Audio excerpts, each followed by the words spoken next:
referência de fé inabalável diante do Criador. Assista este vídeo até o final e conheça a incrível história de um dos principais profetas da Bíblia Sagrada, o profeta Elias. Mas antes, dê o seu like, curta e compartilhe, se inscreva no meu canal e não se esqueça de ativar o sino de notificações para não perder nenhum vídeo interessante como este.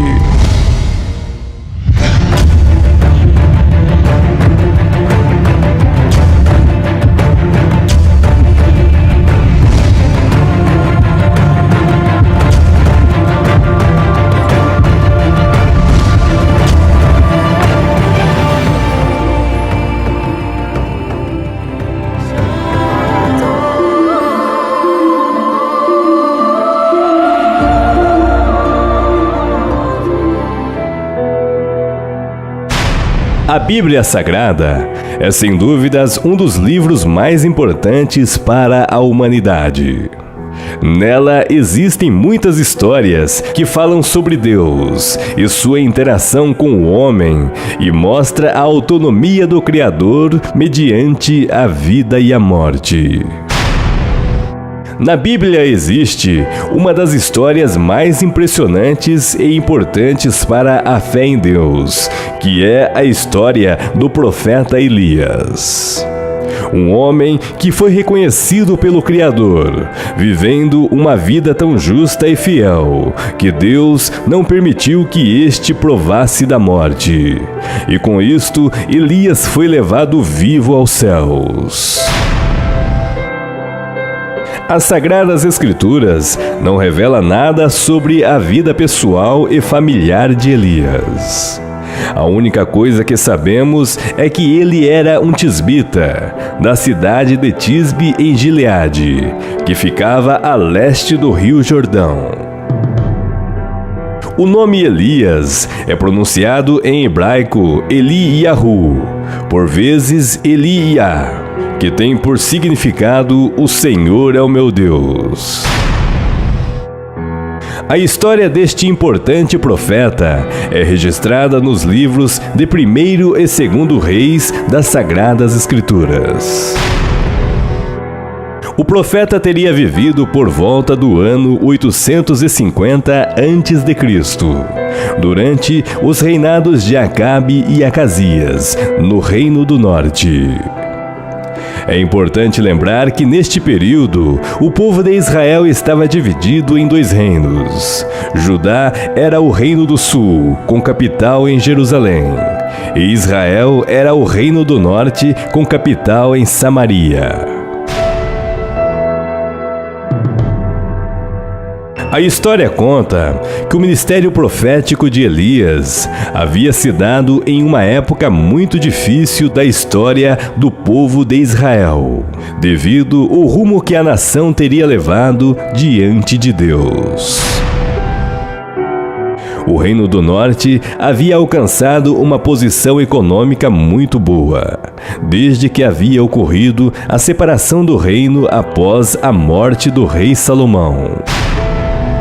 O rei Omri, sendo o 6º rei de Israel, que ficava ao norte, acabou estabelecendo boas relações com nações vizinhas, e com isto acabou casando seu filho Acabe com uma das filhas de Etibaal, rei dos Sidônios, chamada Jezabel.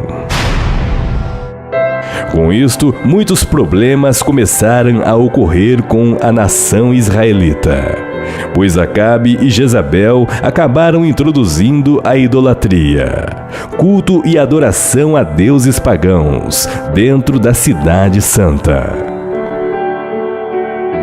Israel começou então a adorar falsos deuses como Baal, que era o principal deus dos fenícios e cartagineses, e também a Moloque, que era um deus dos amonitas. Este, entre outras muitas culturas, é muito conhecido por ser um demônio.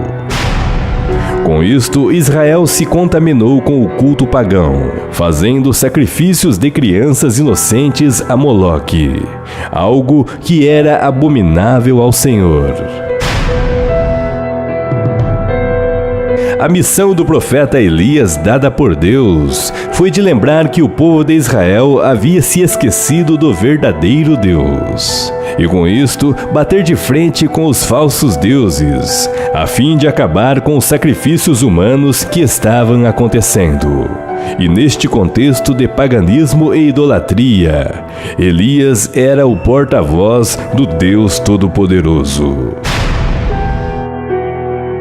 A história conta que Elias foi até o rei Acabe e proferiu a seguinte mensagem: Vive, ó Senhor, Deus de Israel, perante cuja face estou, que nestes anos nem orvalho nem chuva haverá, senão segundo a minha palavra. Por conta dos atos de idolatria de Israel, uma grande seca se estabeleceu sobre a nação. Esta seca foi para contrariar e bater de frente com o deus pagão Baal, pois este era considerado o deus da vida e da fertilidade. E isto seria uma maneira de dizer que Baal nada mais era que uma grande mentira. Após o pronunciamento da grande seca, Elias foi ordenado por Deus para que se escondesse em uma terra que ficava no Oriente, próximo ao ribeiro de Querite. Neste lugar, Elias foi alimentado por Deus com água do ribeiro, e milagrosamente o Senhor enviava pão e carne por meio de corvos.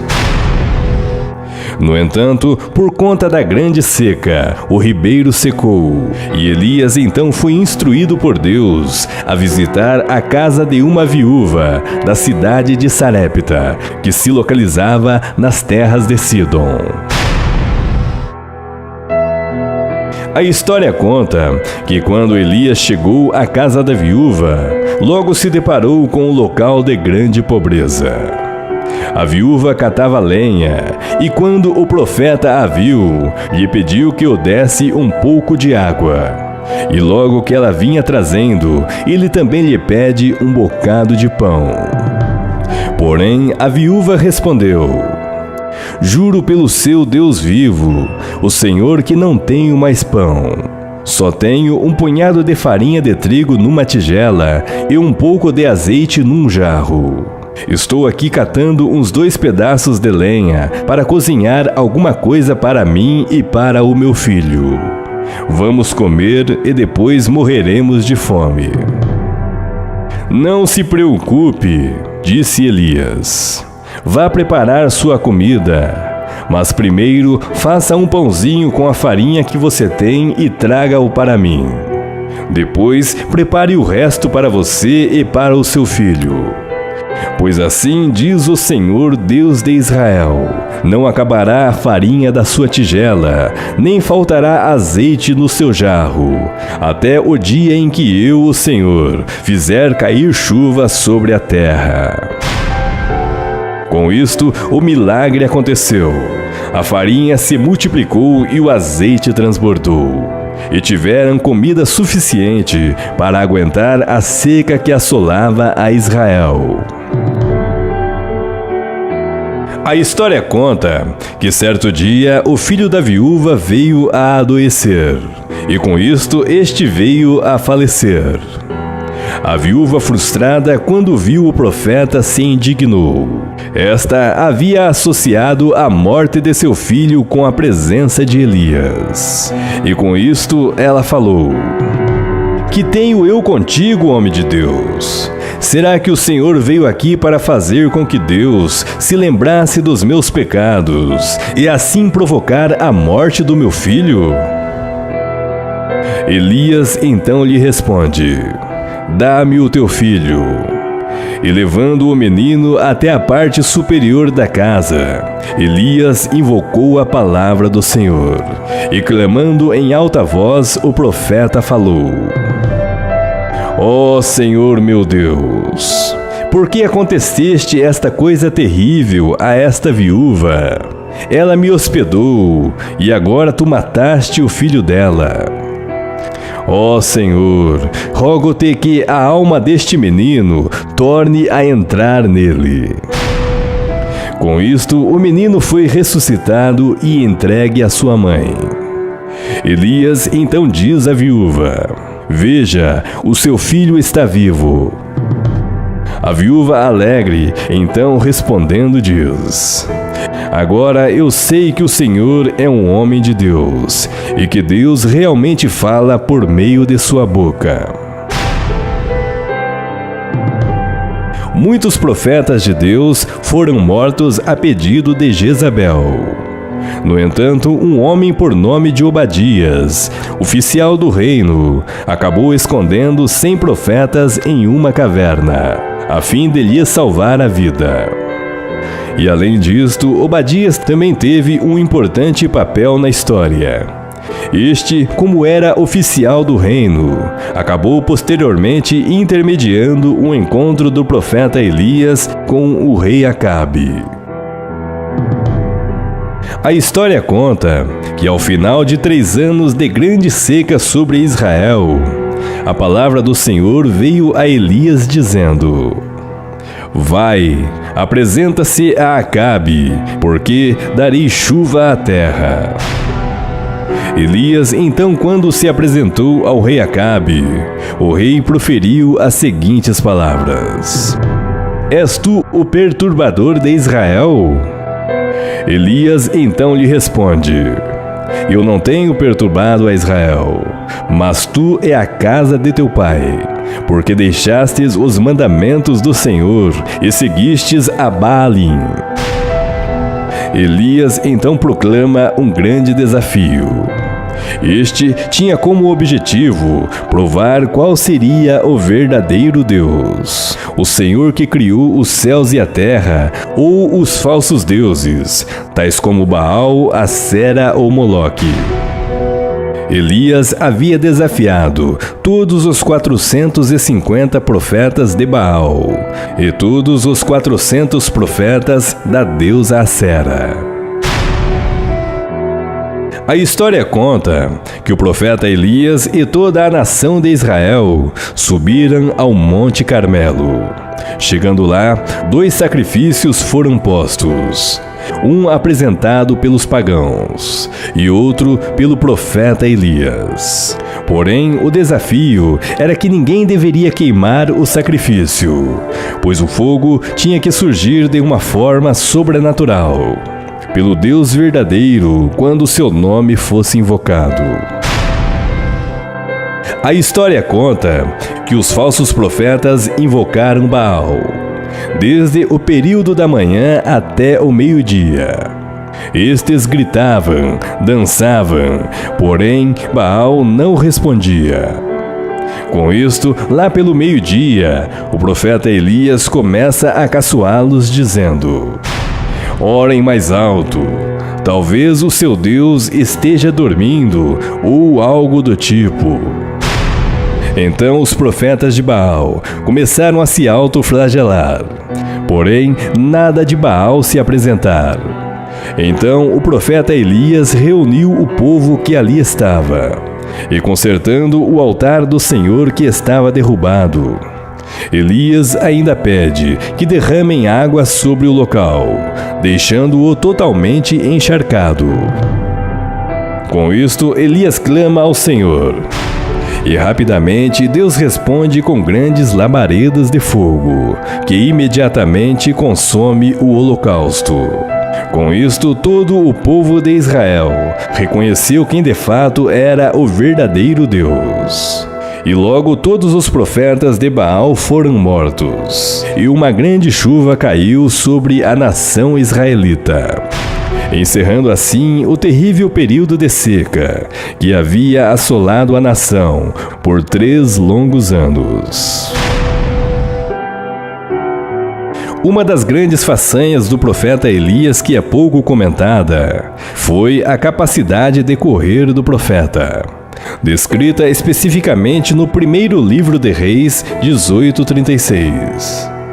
A história conta que Elias foi capaz de correr à frente da carruagem do rei Acabe, por todo o caminho até Jezreel, uma distância calculada de aproximadamente 35 quilômetros.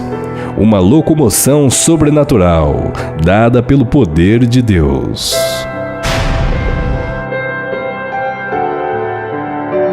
A história conta que Jezabel, ao saber do que tinha acontecido aos seus profetas, aumentou ainda mais o ódio pelo profeta Elias.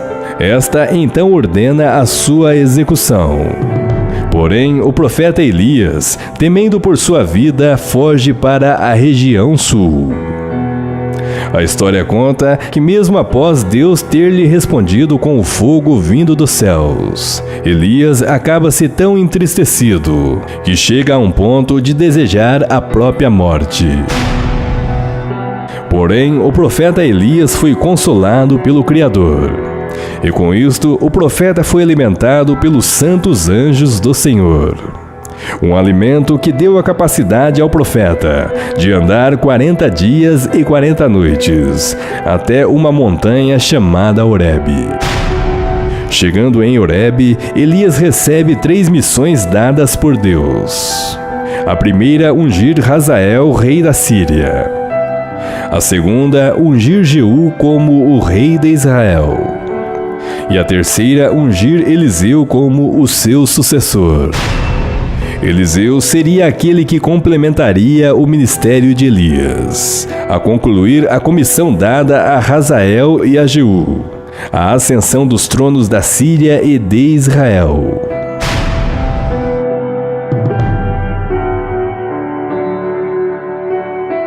A história conta que Jezabel acabou conspirando contra um servo do Senhor por nome de Nabote. Motivo, este acabou recusando vender sua vinha ao rei Acabe. E com isto, Jezabel, envolvendo-se na questão, acaba conspirando contra a vida de Nabote, que foi sumariamente apedrejado e morto. Elias, ao saber do acontecido, profetizou contra Acabe e Jezabel. A Acabe, assim diz o Senhor: no lugar em que os cães lamberem o sangue de Nabote, lamberão também o teu próprio sangue. E a Jezabel: os cães comerão a tua carne junto ao antemuro de Jezreel. Os teus restos mortais serão espalhados como esterco no campo, de modo que ninguém será capaz de dizer: esta é Jezabel. Com isto, Acabe acabou se arrependendo e se humilhando diante da face do Criador. E com isto, o Senhor acabou adiando por uma geração a destruição de sua dinastia. Porém, mesmo assim, conforme dito nas profecias, Acabe e Jezabel tiveram mortes desonrosas. Após a morte de Acabe, Acasias, seu filho, acabou sendo o sucessor do trono de Israel. Este fez o que era mal diante os olhos de Deus. Acabou caindo nas mesmas armadilhas que seus pais caíram: a idolatria ao falso deus Baal.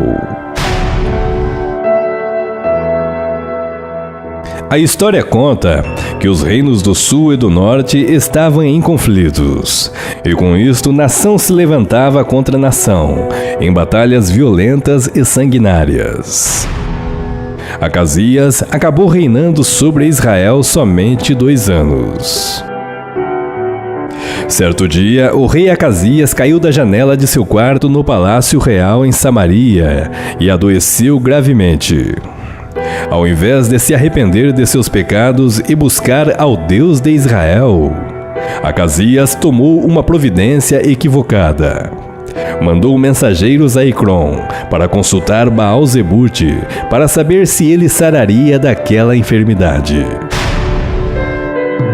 Acontece que o anjo do Senhor contou ao profeta Elias a intenção de Acasias e disse: levanta-te, sobe para te encontrares com os mensageiros do rei de Samaria, e dize-lhes: Porventura não há Deus em Israel, para irdes consultar a Baal-zebute, Deus de Ecrom? E por isso assim diz o Senhor: da cama a que subiste não descerás, mas sem falta morrerás. Elias partiu para entregar o recado do Senhor aos mensageiros de Acasias. Estes deram meia volta e foram ao encontro do rei Acasias, que foi logo perguntando o que havia acontecido, pois não tinha dado tempo de irem até Ecrom e voltar. Os servos de Acasias contaram do homem que eles não conheciam, e que saiu ao encontro deles no caminho, e que mandou um recado endereçado ao rei. Então o rei Acasias pergunta sobre a aparência do homem que destinou tal mensagem. E pela descrição que dera, de um homem peludo com os lombos cingidos com cinto de couro, Acasias deduziu facilmente que se tratava do profeta Elias. Com isto, ele mandou um capitão com seus 50 soldados, com ordens expressas para prender o profeta.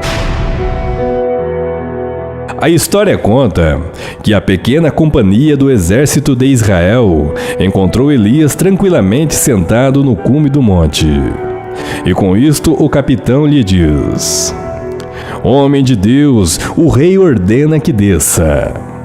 Logicamente, esta não foi uma boa ideia. Elias então responde: se eu sou homem de Deus, que desça fogo do céu e te consuma a ti e aos teus 50. Bastou somente esta palavra para que o fogo de Deus descesse e consumisse a todos os soldados. O capitão e toda a sua companhia foram literalmente torrados. No entanto, o rei Acasias nem se tocou no que havia acontecido, e logo ordenou que outro capitão com mais 50 homens fossem ao encalço de Elias. Porém, a mesma coisa aconteceu. Bastou que o profeta dissesse: se eu sou homem de Deus, que o fogo do céu desça e consuma a todos.